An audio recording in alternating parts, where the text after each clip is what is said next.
These programs would not be possible without the generosity of the people that you see here up on the screen. The Trust Company of Illinois, Sabrina Goodman Center, Emmy Gaffney Foundation, Case DuPage Medical, College of DuPage. Tonight's funders also includes the Bruce Cable Memorial Foundation. Dick Butkus and Bruce Cable were teammates at the University of Illinois and on the Illini 1964 Rose Bowl winning team. Bruce played center and linebacker and was Glenbard West's original hitter. This honor has been bestowed on a Glenbard West football player in Bruce's memory annually since 1967. Marine 2nd Lieutenant J. Bruce Cable was killed in action May 12, 1966 in Vietnam. We remember him and his ultimate sacrifice.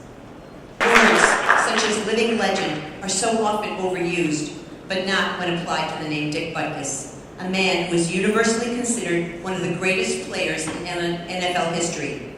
Dick Butkus is etched in America's football culture as a man who changed the game forever through his intensity, grit, resilience, determination, and persistence.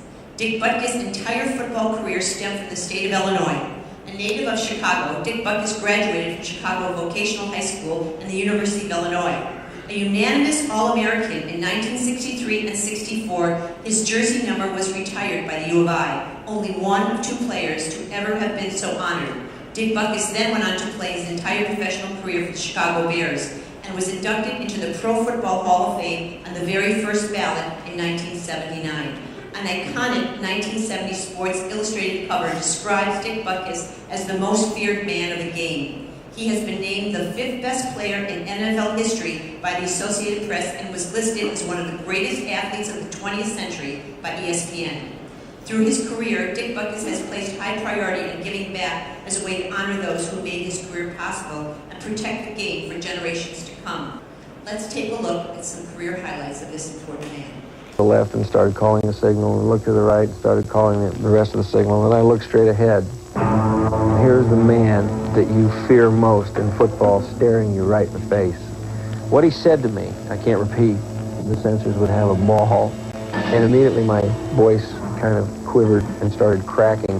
He was the greatest intimidator that ever played football. I don't know how good a football player he was. He scared the hell out of people. Dick was an animal. I call him a maniac, a stone maniac.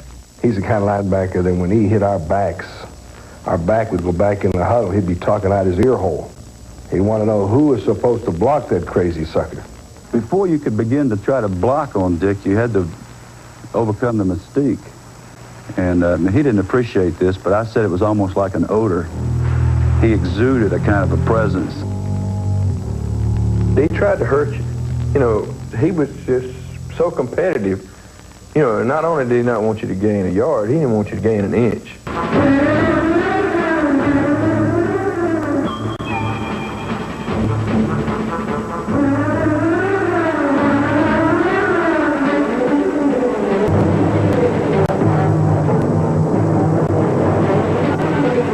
Dick Butkus played football with a religious fervor, with an unrelenting obsession not only to excel, but to dominate and demoralize. He had to hit you, pick you up, drive you, and grind you into the ground.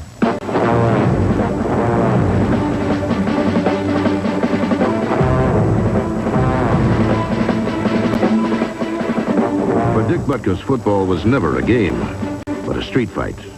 A place for all-out, no-holds-barred warfare. Butkus was the most destructive defender in the game. And the NFL is filled with horror stories of tough men who crossed him. For Dick to run a 100-yard dash, it'd take him 3 days. But I want to tell you something. From that middle linebacker, 20 yards this way, 20 yards that way, 20 yards that way. I mean, nobody was quicker than he was. You know, I'm really not the tough, macho guy. That was only during the game, and no matter how hard you try to explain that, sure you were, you know. So he's basically a pain in the ass. You know, again, I know him, and he's got a personality like a fried lobster. It was horrifying playing against him because he can intimidate literally an entire offensive team, and I mean good team. His 9-year career stands apart as the single most sustained work of devastation ever committed on a football field by anyone, anywhere, anytime. To talk about him is to drain the vocabulary of superlatives. Well, the only thing I can say about the great Dick Butkus, I'll say it in a poem. Roses are red and violets are blue. If you got any sense, you'll keep Butkus away from you. Hi there, I'm Mike. We have a similar film of my highlights, but they're more me acting in Guys and Dolls on this stage. I can sing Sit Down and Rock the Boat later, but I don't think it'll be that good. Ladies and gentlemen, Dick Butkus.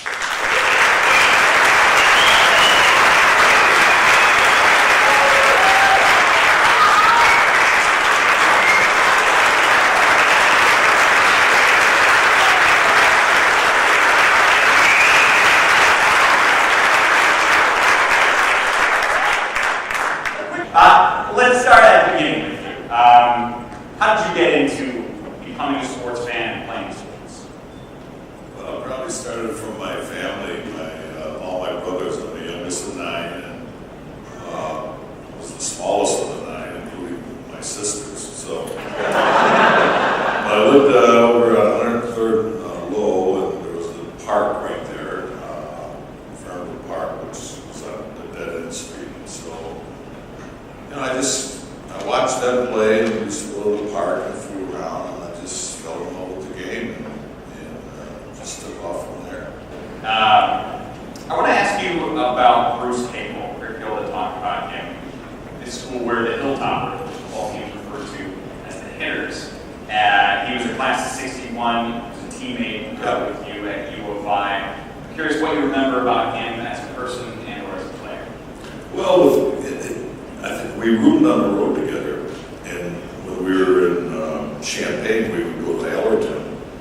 It was kind of a big estate there, like a mansion, and they had different, all linebackers that break you up. So we were always there, but on the road, he and I would room. So we're going to Michigan State for the championship, Big Ten championship in '63. Yeah, and so Kennedy was assassinated, so we flew back to Champaign, and they delayed the game until the following week. Well, we were there that week. The night before, or early in the morning, we always go to mass, and so he stayed back. He's in the room, so I rigged the toilet to overflow. He's kind of deep guy. So when he got up, he was like walking out. So I used to, he was great to play jokes. He was so straight. But he was an old player, and he all day on offense as centers, because back then you could change 2 positions, usually the quarterback and another. Otherwise, you had to play both ways. So we would always switch off back and forth. He was just seemed a quiet guy, dead serious, and he was a very tough guy. And I can understand him in the rain. Right. Yeah, he would run all day, and he was just a tough man. And never complained, if I played more or whatever. He was just a good team guy. I can understand how, he'd be a good leader. You mentioned your time in Champaign, Urbana. Yep. The first memory that comes to mind when you think about your time at Wait, see this? Why this is a little crooked? They had these bars, 7 like stations for the offensive line, and they were like this high. The drill is that you snap the ball and all linemen, stay low, get through these metal bars, and then hit the dummy like 3 yards back. So I never saw any. We never had any of this. So that center and snap the ball and raise right up and bam, bam. So that was the first thing that I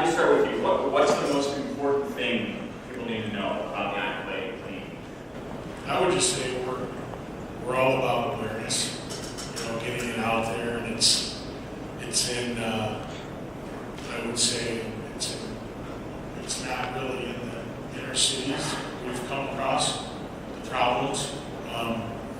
It's more of, I wouldn't say the suburbs, but the surrounding schools there.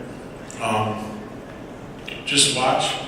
A lot of the parents, like my dad was saying with the Hooten family, they didn't know the signs. So he just thought, well, the kid's going through puberty or whatever and stuff like that. So maybe the parents get educated on what to look for, because he didn't know what to look for at that time. I was babysitting his son.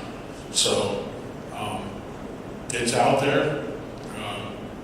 A lot of girls are doing it now. We've found out that the heaviest users, like 15-year-old, 16-year-old girls, not for sports, but for the cosmetic look, for looking at magazines and stuff like that. So it's bad stuff. It's a health issue. Yeah. Doctor, can you help elaborate on, like what Matt was saying, some of the signs to be seen, and more than anything, what are these side effects that happen from taking steroids? Yeah, absolutely. Steroids, as it's been repeated by Dick Mack, is a health issue first and foremost. These are powerful drugs that, in the proper patient with the disease, can help them, but they have their side effects, many of which are permanent, which people don't realize. For the men, besides cosmetic deformity and getting breasts and things like that, they have permanent heart disease damage that can occur. They can get high cholesterol that is irreversible, and then psychiatric from a mental standpoint. There are numerous former athletes who will tell you that they're not in a good place in life because of the steroids that they took in high school, college, and in the pros. For women, much of the same side effects in addition to, again, cosmetic permanence for deepening voice, growing mustaches and things like that.